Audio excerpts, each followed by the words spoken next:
I'm Aryeh Schwartz along with Rachel Galligan, and welcome to the Winsidr show where it's all about the W. Today, it's the end of June. The WNBA season's in full swing. So many things are happening, and we're almost at the All-Star break / Olympic break. It's a confusing year, but Rachel and I are here to break it all down for you.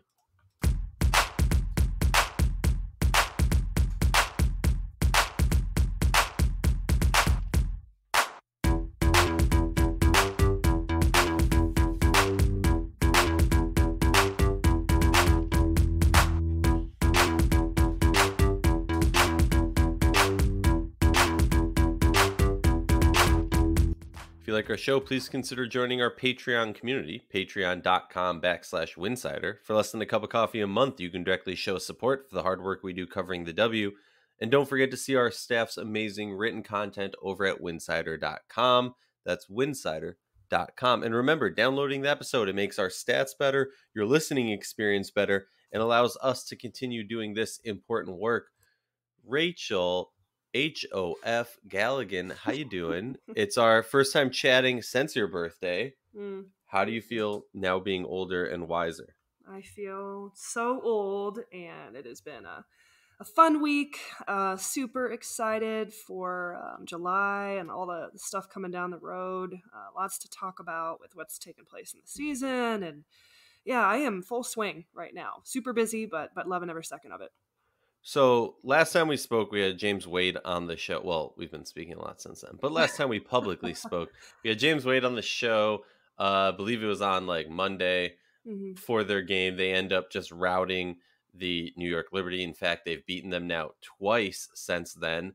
Yeah. The first game they won 92-72. The second game they won 91-68. So just dominating wins. They continue to be completely undefeated when Candace Parker is on the active roster and not injured. A few other games I want to catch you up on. The Connecticut Sun, breaking that losing streak that they've been in since Jonquel Jones left, beating the Dallas Wings 80-70, a nice, important win for that team as they, to be quite frank, and I apologize for anyone if they take this the wrong way, but this team just needs to stay afloat and stay within striking distance while JJ's gone, right? Yep.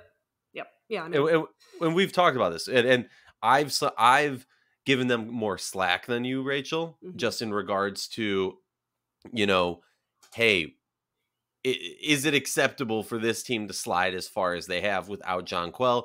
I've been more forgiving than you have, and also kind of putting more of an asterisk next to the teams that beat them when they get that win. But I'm just curious for you, like, mindset of the Connecticut Sun until Jonquel gets back.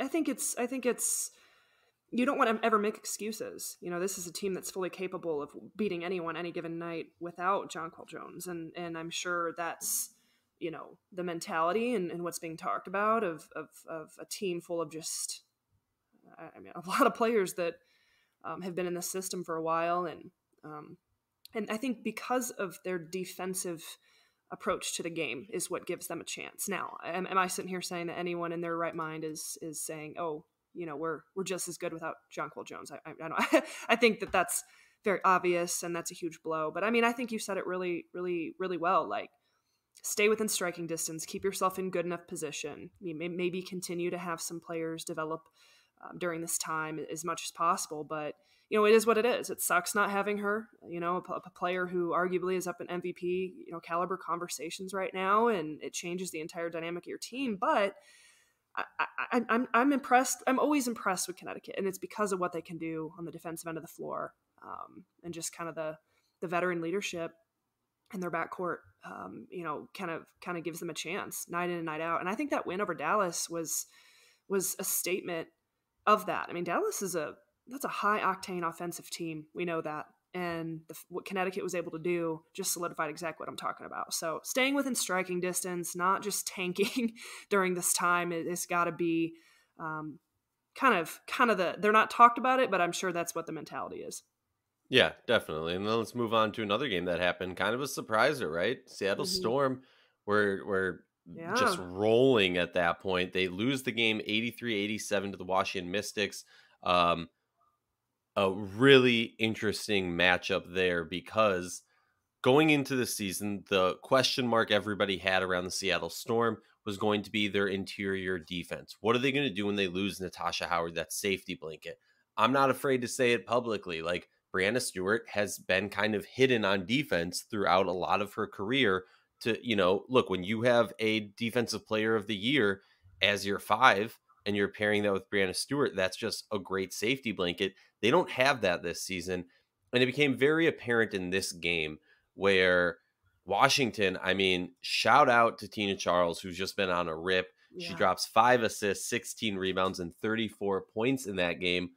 But the play from Leilani Mitchell also sealed that game with 19 points from her. And then on the Storm side, I mean, a struggle from Brianna Stewart. And yes, a struggling night for her is 17 points and 8 rebounds, which is ridiculous. Mhm. Jewel Lloyd has just continued to just dominate this.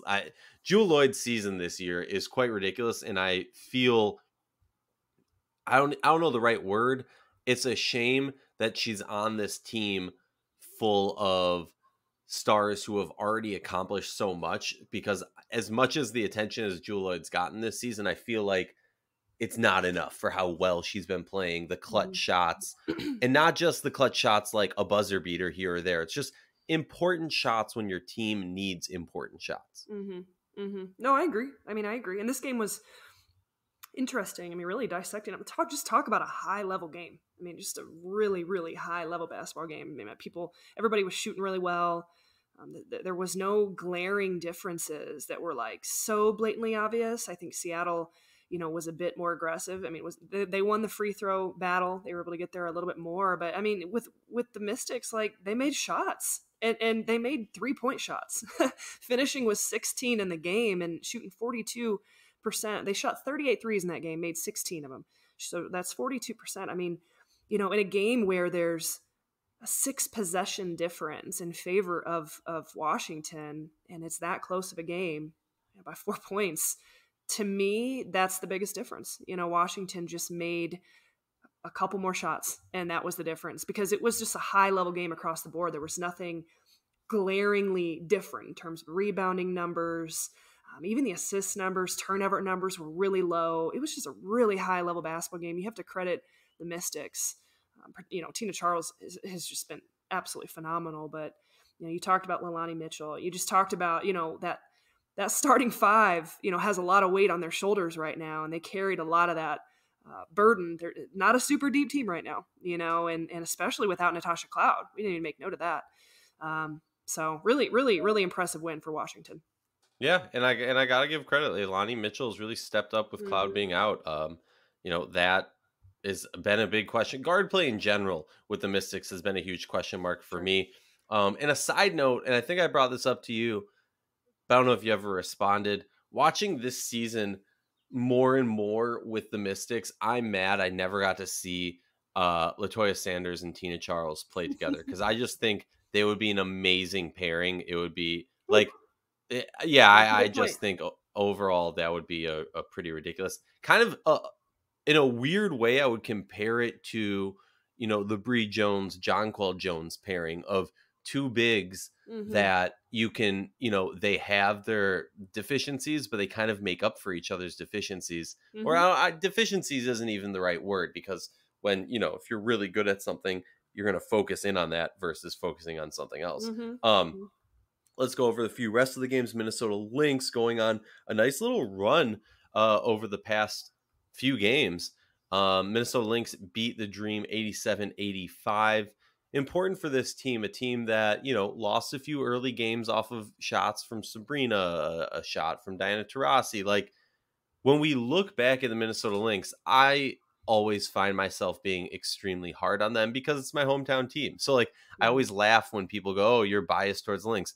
Yeah, but that also has like the other edge of the sword where I'm overly critical about them. Yeah. It's important to get close wins when it's a battle like they've been having, and when they haven't been hitting shots like we fully expect them to hit shots. But then they, last night, a pretty impressive game against the number 2 seeded Las Vegas Aces. They win in overtime 90-89. Just they led through most of the game. Sylvia Fowles has just been beasting. I just want to run over Sylvia Fowles' stats over the last 2 games. In the game against Atlanta that they won by 2, she had 26 points, 1 assist, and 19 rebounds.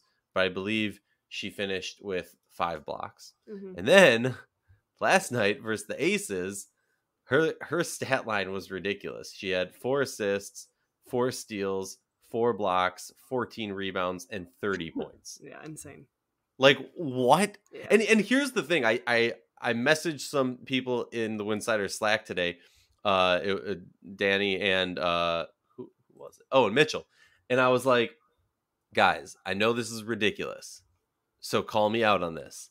But if somehow the Lynx find themselves in a top 4 seed and Sylvia Fowles is continuing to do this, she's got to have entered herself into the MVP discussion. Now, on the flip side, I'm holding off until we have Lindsay back on the show to talk about Tina Charles and the MVP race with her, because I'll hold that off until we can discuss it with her. But just talk to me about what you've seen as a post player to height incline. No, what height deficient Aryeh, who can't be a post player. Talk to me about what you've seen from Sylvia Fowles over these past few games. She just looks like she's killing it in her prime. And there's a concerted effort. I mean, she's healthy. Knock on wood. I think you can tell every time down the floor there's a concerted effort to get the ball to Syl every single time. And guards are ripping it on the perimeter and looking to get inside. I mean, just she's playing so efficiently as well. I mean, and that's what you want to have from a big. If you want to enter yourself in those conversations of a great post player, you've got to be able to shoot it really, really well. And, for this season, let me grab this real quick. Still shooting 60, I can't even read, 64% from the field. And so she's playing phenomenally. They say anything over about 52%, is really good. So she's efficient. The touches that she's getting, you can tell that again, there's that concerted effort. And she's just, and I brought it up on Twitter, I think it was last night during the game. I'm like, we need to start talking about her being the greatest center in the league, the history of the league. And some people were like, oh, I'm in Lauren Jackson. And obviously we could debate that on a whole other episode. I think that would be a really great discussion, but Syl's doing a great job of doing her work before the ball comes in. I think her teammates are doing a phenomenal job of really seeking her out and getting it to her in places where she can be successful. And that's a credit to the coaching as well. And so that's huge. The question is with Minnesota, are there players around Syl that can help open up the floor? Like last night, Clarendon was able to have a big game with 20 points. That stretches the floor. That takes a little bit of that pressure off of Syl. You've got to have that second, third scoring option for Minnesota if they're gonna be successful. And like Dantas the other day ended up having a big night against the Dream. That was huge to see her kind of come on a little bit. So that's the big question. Is Syl? If I agree with you, if Syl keeps doing what she's doing, and say the Lynx end up going on a run, and say they find themselves close, like I said, in the top 4, I don't see why not. I feel like that would absolutely be reasonable if she continues to play on this level. And Lynx can kind of get things figured out a little bit more and make a deep run. Absolutely.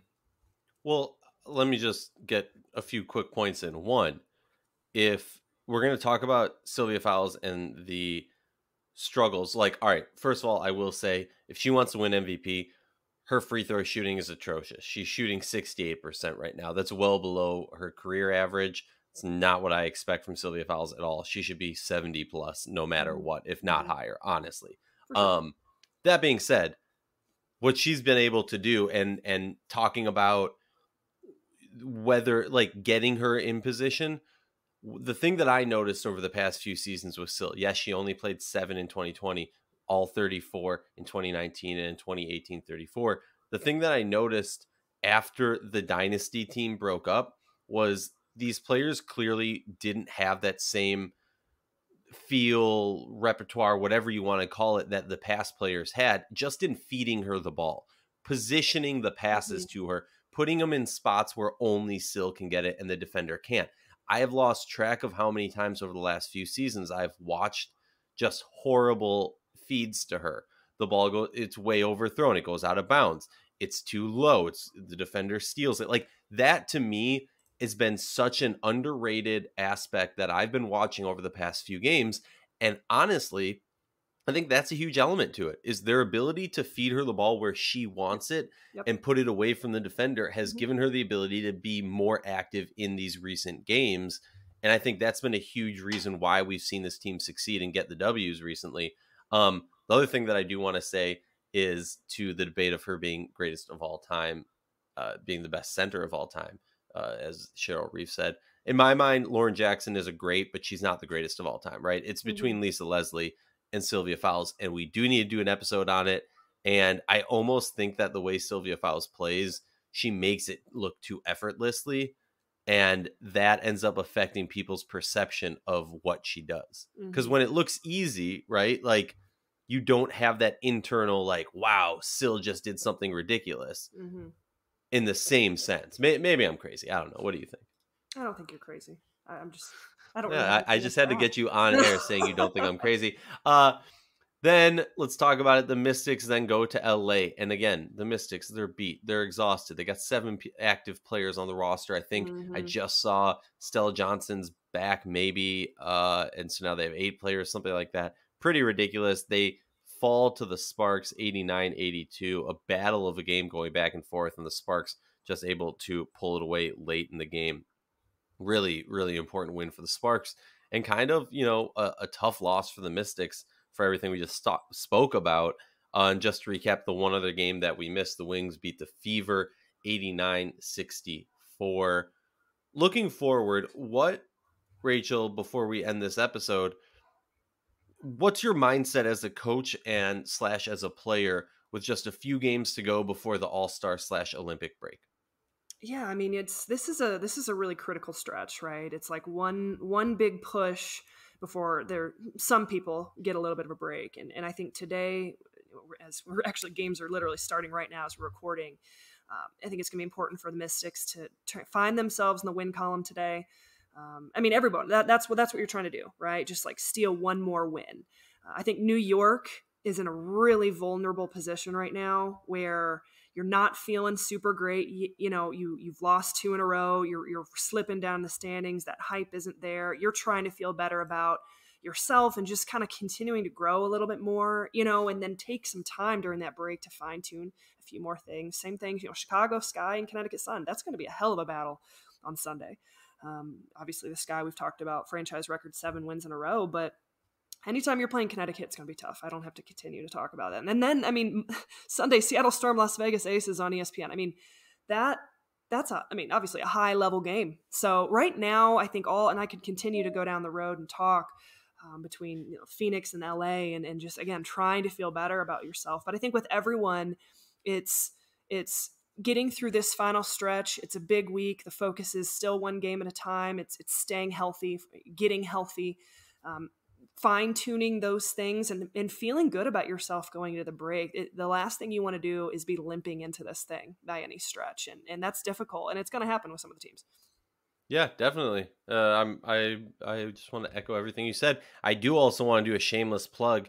If you haven't already, go to YouTube and just search Winsidr Film Room. We have entered season 2. Our Woohoo! first guest of the season was Benijah Laney. Shout out to the whole Winsidr staff working together to make it happen, but also to get the edits and the graphics looking so fly. Well, But so yeah, cool. Winsidr Film Room on YouTube. It's amazing. I believe this episode is just around the 30-minute mark. And it's just a really fun episode. We bring players on. We literally show them game tape of their own game from this season, and we have them talk us through it. What were you seeing? What was the scouting report that made you realize that would be a good shot to Mm-hmm. take, or that your other teammate was going to have an advantage? Like, what's going on? Why did you have the confidence to make this move? What's going through your mind Mm-hmm. when you did this pass? Things like that. In my opinion, as a plebeian, I just think it is a really cool way to get just a glimpse, a little window into the mind of these amazing, amazing basketball players and people. And yeah, we do some fun rapid fire questions. We get to know the players also, as we always do. But truly, if you are a fan of the WNBA and you want to learn more about these players and what makes them tick, what makes them go off, which hand they prefer to lay up with, or shoot with, or what corner do they want to hit their shot when they're feeling it. I not to pat ourselves on the back, Rachel, but I think we're the only ones doing this type of thing, and I think I'd like to see at least more people do something similar because, hey, I just think it's really cool. What do you think? I agree. Just say ditto. I agree. It's a super fun experience to kind of get into the mines in a different way. And as we continue to get reps on it and build it ourselves and continue to make it a better thing, it's definitely been a lot of fun. And again, I just want to echo shout out to the Winsidr staff who just, I mean, it just blew me away when I checked out the finished product. It was so exciting for me. So yeah, make sure you guys check it out. And don't forget to say thank you, or I'll say thank you to all the PR people. You know, the PR people and the players who do the interviews. We appreciate you. Yep. Thank you.